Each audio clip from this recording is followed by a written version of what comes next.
the week. Feels good. Right. 100%. Way to start the week. Okay, Christian Benford. Sean McDermott confirmed today with me on the Extra Point Show that he injured his toe in practice yesterday. After he was on with me, he was with the local Buffalo media in the media room, and he said it was he didn't describe what happened. He didn't want to go into detail. He said basically normal practice play is what he said. So whatever that means.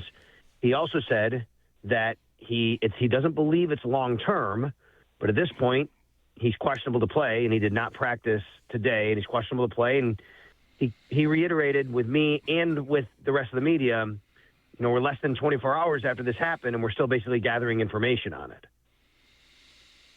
Well, there aren't many players on the roster, perhaps needless to say, that are more important.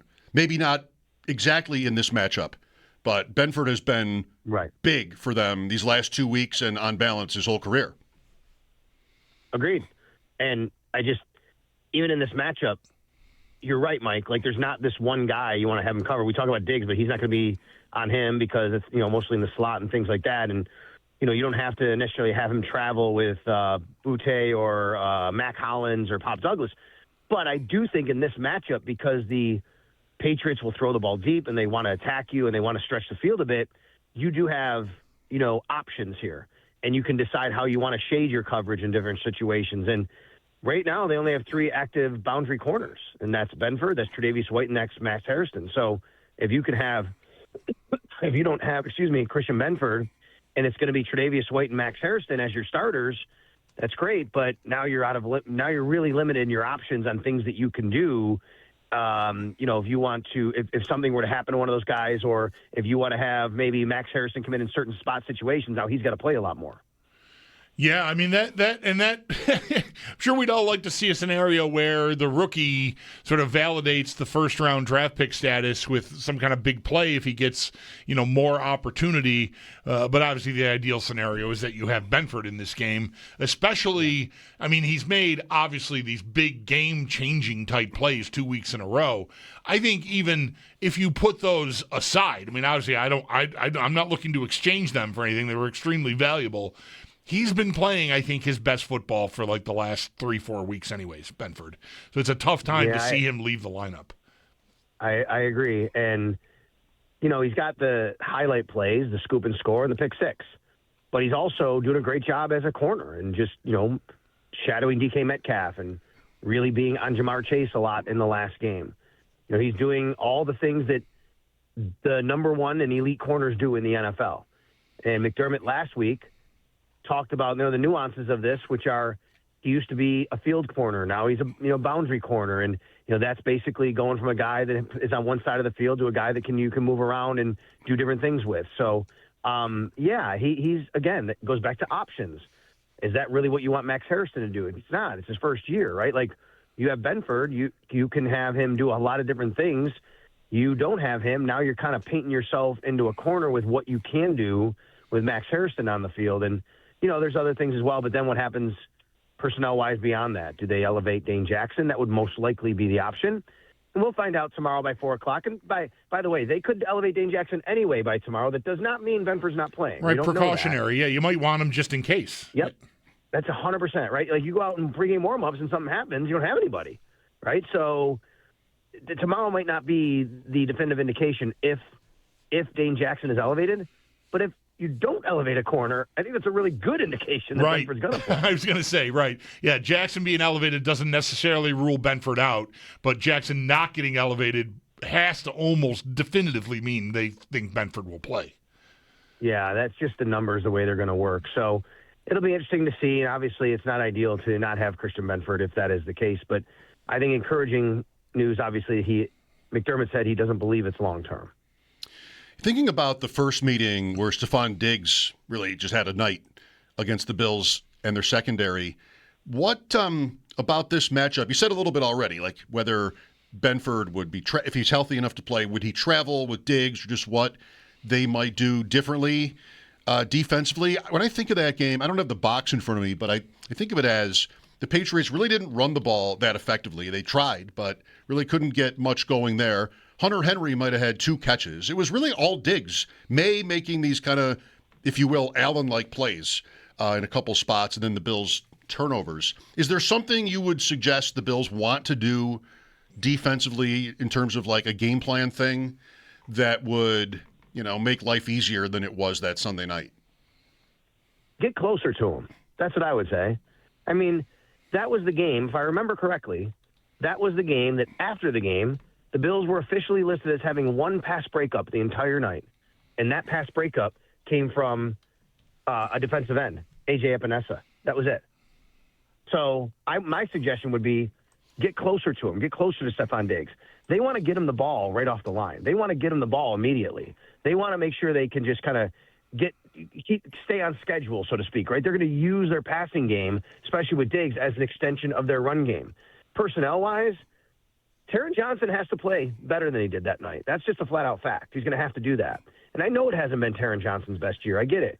He's still your best option there, and I still think he's a good football player. I got people telling me today, and, on social media or calling or whatever, saying, you know what, they just need to get him out of there because he's not having a good year. Put Darnell Savage in there. He can play corner. I think that is just wildly overreactionary. Like, Taron Johnson is still your best chance, and he might not be the same player he is, but, man, you want to put somebody out there, and then if you want to make some sort of switch, that particular position, it's much more than just covering someone. That's like a third linebacker. That's run fits. That's a lot of different angles and zone coverage and man-to-man that you have to know a lot of different things about. So I would say that Taron Johnson has to play better, and I think that they should get on these guys a little closer. What's the latest for you on the Bills' run defense? The numbers are a little better here of late. Travion Henderson has popped since the Bills saw New England earlier. He played a little in that game, but it was Stevenson who scored twice. Do you think that they're getting better? Do you think it's more matchup-based? Henderson is fast, and if he's able to get second level, he could look like some of these other guys like Bijan have looked against the Bills and have a big day. Yeah, that's what he's got to do to get to second level. I think they've been better. You know what, Mike? I think the biggest thing is the Bills have been better at tackling. And we went to that came out of, which game was it? Maybe Tampa, whichever game it was, the Bills were very much better at tackling. And we talked about that and how much they really did a really good job of that. Maybe it's Pittsburgh, actually. They just were so much better at tackling. That's what it was, because Pittsburgh was so good at yards after catch. And I just think they've been better tackling, and that really helped. But run defense, the other thing is obviously it's Shaq Thompson, right? He's been in the middle of the defense. He's been a lot better. And I think that, hey, Terrell Bernard's questionable, by the way. Mm-hmm. If he is able to play, what happens there? We've talked about this. Not really sure. Are they going to keep Shaq Thompson on the field? I would suspect they are in some capacity, and maybe even as the starting middle linebacker. So, yeah, Mike, I do think they're better. I know Travion Henderson has popped, as you say. He is still more of a home run threat than a get 4 yards guy. That's more Ramondre Stevenson. So, yeah, you do have to watch out for him busting one loose, but I don't think that's the kind of guy that they're just going to keep pounding at you all game, and the Bills have to be, thinking about 5 yards a pop here, and then all of a sudden he's going to break one. I think it could happen at any time. Mm-hmm. My first thought on it, on if Bernard is active and can play, Sal, is that maybe we see some degree of a timeshare, not unlike what we saw initially. I think Poyer has been on the field more than Hancock, and overall I think he has been, but mostly that was run down expectation versus pass down, and maybe the same thing could happen with Shaq Thompson and Terrell Bernard, but I'm almost reluctant to take Thompson off the field ever at this point, which I know might sound crazy because he was not a guy that anyone was, I didn't say anyone, it certainly was not a guy I was super excited about when they signed him, and it seems like he's really, this is like the third time in a row I've brought him up to you, I think, during these visits with you. Like, he's become an important player, yeah. I mean, he's changed the defense. The whole middle of the Bills' defense is different than the last time these two teams played. First, you have Shaq Thompson playing middle linebacker. I mean, Matt Milano had just come back. I think he had missed a game. Dorian Williams wasn't around, but at safety, too, guys, like, the safety position has changed a lot since these two teams have played. That was Taylor Rapp a lot. That was Cole Bishop more down in the box. Now you got Poyer down in the box and Cole Bishop playing a little more center field. You're a little more athletic back there. And you got Poyer down there as your guy that can come up and, fill in on those run fits. And I just think the Bills are more equipped now than they were then in the middle of the field based on all of that. As far as Terrell Bernard is concerned, could you see a timeshare? I guess so, and it would probably be that, right? It would be, okay, Shaq on rundowns, Terrell Bernard on passing downs. I mean, at practice this week. He had a really big brace on his elbow, so we're not sure if he's going to play, right? But if they're going to run at you, you need Shaq Thompson, I think, on the field right now for everything he's done. But I don't think it's wrong to, if you have Bernard ready to go and healthy, that he could go on the field and be more of an athletic linebacker and play in space when they need him to in those situations. Caller earlier brought up the thing about how if you're playing a team, it's a big game, but not the highest of stakes. You might see them again. Do you, whatever the word you'd want here is to do, simplify or just hold some stuff back? Anything like we were. The 1969 Chiefs were brought to our attention earlier today as an example of a team that did this, and it was kind of a cool comparison. Do you give that any respect? No, I don't think you hold stuff back. I think you just find new stuff if you play them again. Really, it's not like you have stuff you're not going to use, unless if the game gets 2-score game, you don't have to dip into that bag. But I think you see them again, you figure out new wrinkles and everything you've been doing. The Bills need to win this game. The Patriots want to win this game to win the division. They still need to win this game. It's a big game. I'll say this, though. I've done a lot of Boston area media this week. My gosh, are they treating it like it's a monstrous game over there compared to, I think, Bills fans know it's an important game. You want to stay, and you don't want them to be celebrating. I think a lot of Bills fans are kind of, I'm not going to say resigned, but understand it's unlikely they're going to win the AFC East. So, okay, you're going to get a wild card. Still make sure you win some games here. You'd love to go there and prevent them from doing it. It is the Patriots. It's a big game. All those kinds of things matter. But, man, in Boston, it just feels like every time I go on one of these shows, it is just this massive game. And, even today, I'm on a TV station with them this morning. They're like, is this the passing of the torch from Josh Allen to Drake May? Josh Allen's 29, passing the torch, right? I don't know. I mean, this is the way sports are supposed to be. I think what happens is we live in this AFC East bubble where the Patriots owned it for 20 years outside of a year, and then the Bills owned it for 5 years. That is so abnormal in sports. You know what's normal? What's happening in the NFC North right now, right? That's normal. Every year it could be the Packers or now the Bears, the Lions. Passing the torch, no. I think it's significant, though, that they have a quarterback, you have a quarterback, and they're going to be battling for the next few years. It sounds like you might get snow. Can you remember a Bills game in Foxboro where it was snowy? No. I actually thought about this today, and I can't. I think maybe once or twice we got a tiny bit of flurries, but nothing stuck on the ground. No, and the funny thing is the Bills have played there in December quite a bit, actually, in my time as the sideline reporter. I think I love going over there in December and that time of year up in New England. So I know that, and know that I cannot remember a game in the snow there. I remember an OJ game. So we're going way, way, way, way, way back. I don't remember the year, but I remember snow falling on the field at Old Schaefer Stadium. Okay.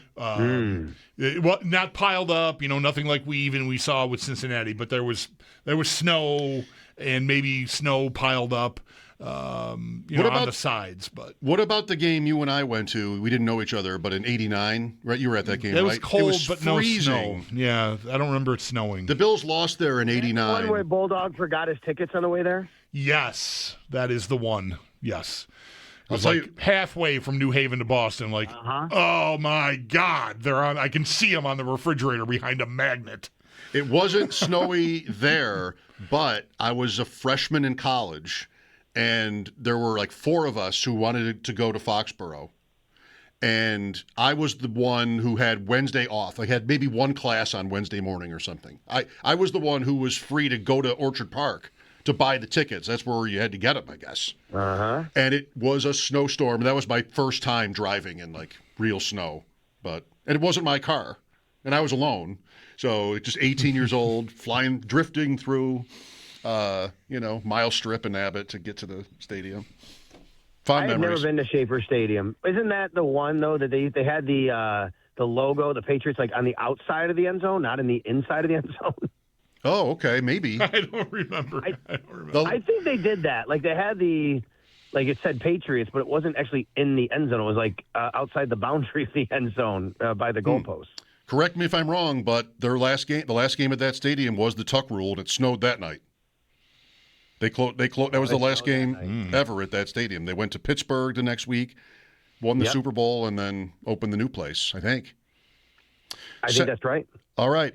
Sal, thank you. Enjoy your trip. All right, guys, you got to have a great weekend. There you go. That's our dude, Sal Capaccio on the Wester Hotline. His appearances are brought to you by New York's only outlet liquor. When you need to stock up, it's the place to buy a case. What's your outlet?